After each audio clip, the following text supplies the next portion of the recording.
मैं रमेश चंद, सहायक आचार्य राजनीति विज्ञान, राजकीय कन्या महाविद्यालय खेरवाड़ा, उदयपुर।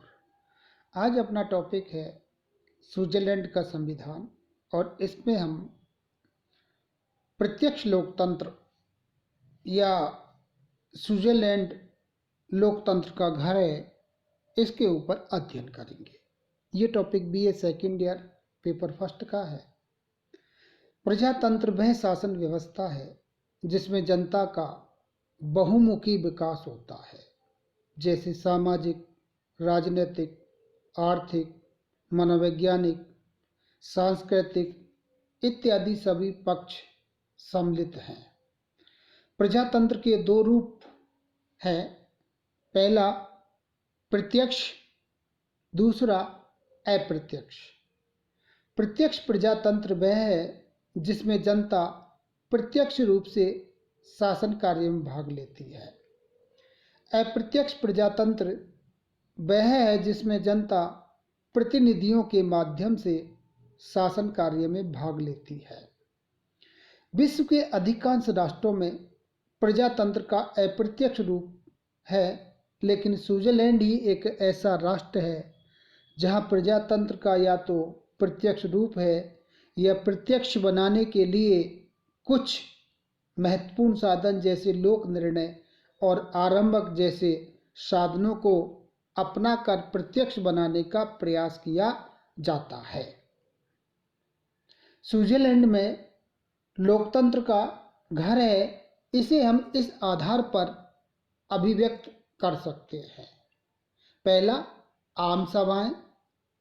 स्विट्जरलैंड में 5 कैंटनों के अंतर्गत एक पूर्ण कैंटन और 4 अर्ध कैंटन में प्रत्यक्ष प्रजातंत्र है, क्योंकि जनता प्रत्यक्ष रूप से इन सभाओं के माध्यम से अपनी इच्छाओं को अभिव्यक्ति देती है। विधानमंडल का अभाव होता है। इस आम सभा में कार्यकारिणी परिषद का गठन किया जाता है जो पूरे वर्ष तक कार्य करती है और अपना प्रतिवेदन आम सभा में प्रस्तुत करती है, लेकिन उसे कोई विशेष अधिकार प्राप्त नहीं है। दूसरा प्रत्यक्ष प्रजातंत्र का जो साधन है, लोक निर्णय।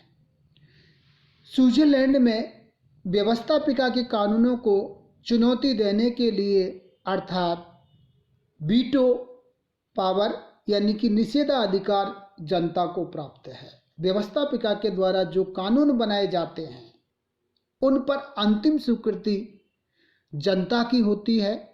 लोक निर्णय 2 प्रकार का होता है, पहला अनिवार्य लोक निर्णय और दूसरा ऐच्छिक लोक निर्णय।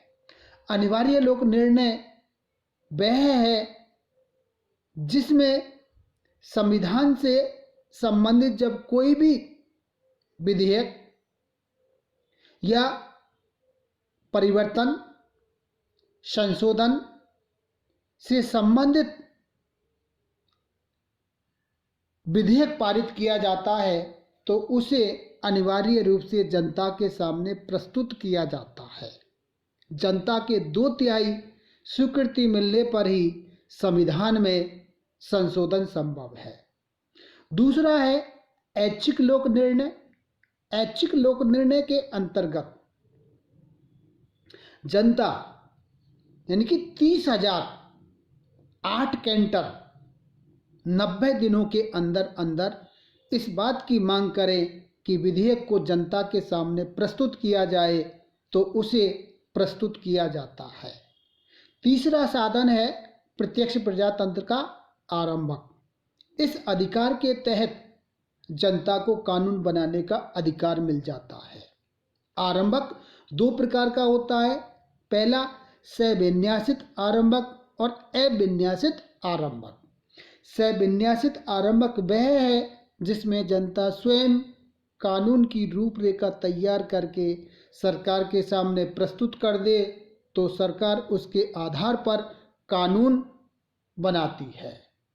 दूसरा है अविन्यासित आरंभक। अविन्यासित आरंभक वह है जिसमें जनता छूटे हुए विषयों के संदर्भ में सरकार को सुझाव दे सकती है और सरकार उन सुझावों के आधार पर कानून बनाती है, तो उसे अविन्यासित आरंभक कहते हैं। धन्यवाद।